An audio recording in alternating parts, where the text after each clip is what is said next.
Oh, Doctor, Doctor, Doctor. It took me so long to plan out the creation of my little toy tin man, and you bring him crashing down in mere seconds. You have got to be kidding me. And I'd stay quite still if I were you. One-handed I may be, but my aim with my TCE hasn't faltered, I assure you. Doctor, what's going on? Nell, get back in the TARDIS. You two aren't going anywhere.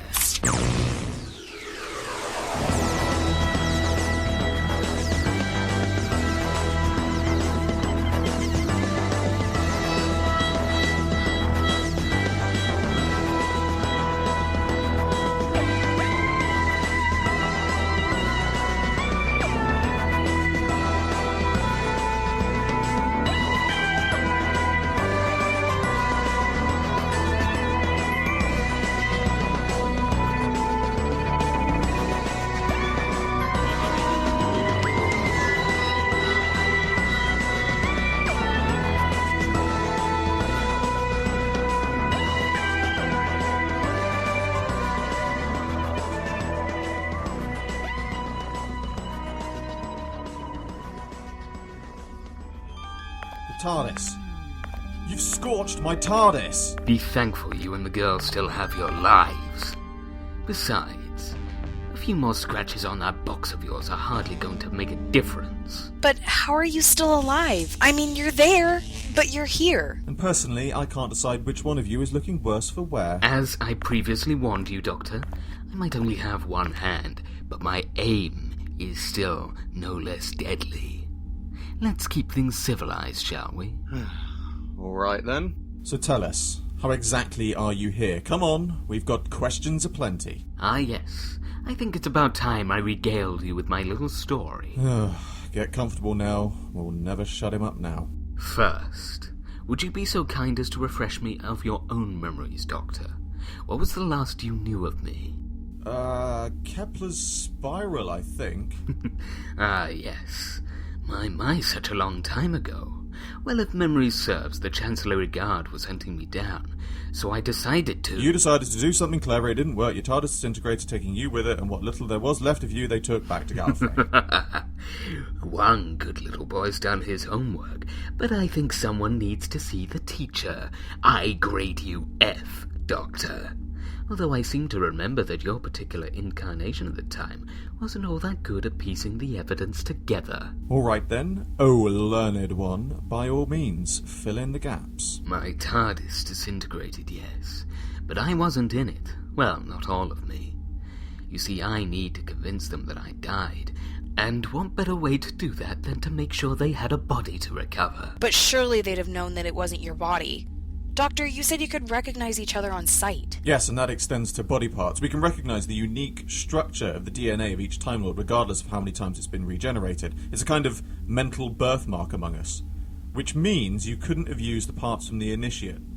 Time ram, right? I'm guessing that's why your TARDIS disintegrated. That damn inexperienced fool thought it could stop me without even the forethought that it could have killed us both.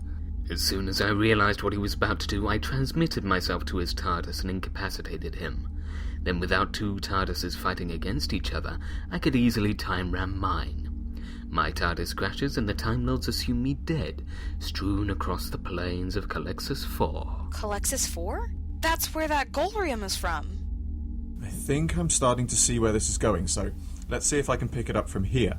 You need a body, but more than that, you need your body, or at least a very close approximation. Now, you can't clone a Time Lord, it's physically impossible, but if you could clone a body, a universal clone, as it were, and infuse it with your DNA, that means the Time Lords would find the remains, already beginning to break down, and they just assume it's due to the effects of temporal radiation from your disintegration of your TARDIS, naturally breaking down your DNA. But you can't just extract DNA from yourself. You need to grow the body from something. Everyone has to make sacrifices in the name of life, Doctor.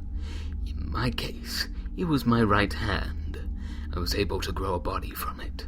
Unstable, dying from the moment it was born, but enough evidence to leave in my TARDIS to convince the Time Lords I died in the crash. But you're a Time Lord. Why didn't you just grow another one, or regenerate into a fresh body? You look like you need one. Because he can't. He's used up all his regenerations. When a Time Lord doesn't have any more regenerations, our last body starts dying and eventually decays. That's the final curse of the Time Lords. Unless properly euthanized, any Time Lord that reaches the end of their regenerative cycle has to continue living and watch as our bodies rot.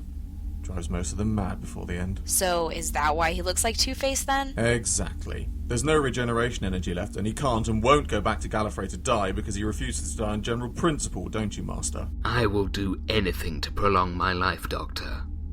It's all right for you, because as everyone on Gallifrey knows, you might never even know the curse of the Time Lords. What does he mean, Doctor? Yes, Doctor. Tell her your story. So you scuttle off in someone else's TARDIS and the Time Lords pick up the pieces. But they didn't take them back to Gallifrey, did they? They were too afraid of me. Because as long as pieces of you exist on Gallifrey, there is a very real chance that you might come back. So they do the next best thing. They bring forward the last piece of Golrium in time and seal up your remains and leave it on Collectors 4. Because that way, they know where your remains are, sealed up, and exactly where they left them. As much as I dislike them, Doctor, I have to give the Time Lords credit on that one. But just not as much credit as yourself. Because you planned this all along, didn't you? This is where the Cybermen enter our story. And whilst it wasn't a factor in my original plans, this is where you enter as well. Oh, I'm very sorry to have messed up your depraved schedule. Oh, but my dear Doctor, if it weren't for your intervention, this would have taken far longer. Before all this happened, I struck a deal with the Cybermen. They would be given the location of my earthly remains, at which point they would be released to them and upgraded cybernetically. Then I could help them infiltrate Gallifrey.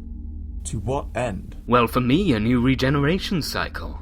For the Cybermen, as many Time Lord bodies as they want, free to experiment until they find what they're looking for. Which is what? Regeneration, my dear. Regeneration. Just think of it.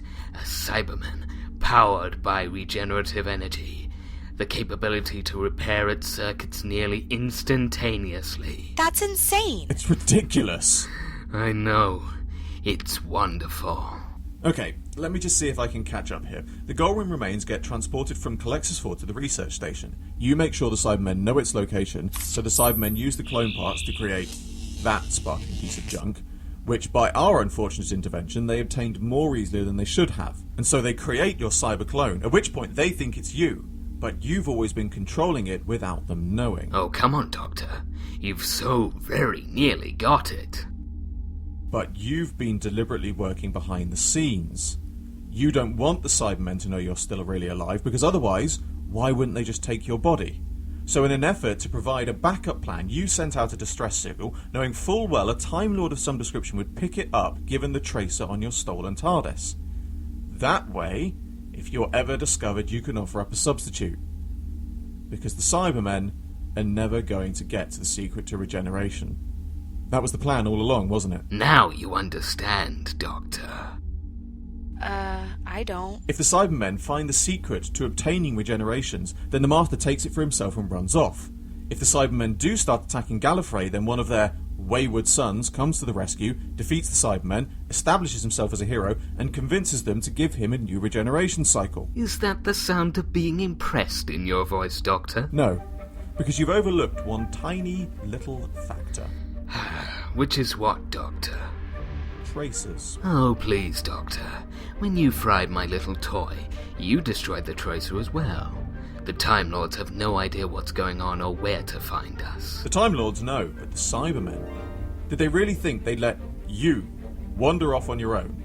Maybe not in the way they thought you would, but even the Cybermen would suspect you of double-crossing them. What's your point, Doctor? They put a tracer in the clone. What? F, Master. I grade you F. 0. Null point. You might think she's just a boring little human child, but in this case, boring little human child 1, Time Lord Master Plan wannabe, nil. And it sounds as if our friends have just arrived.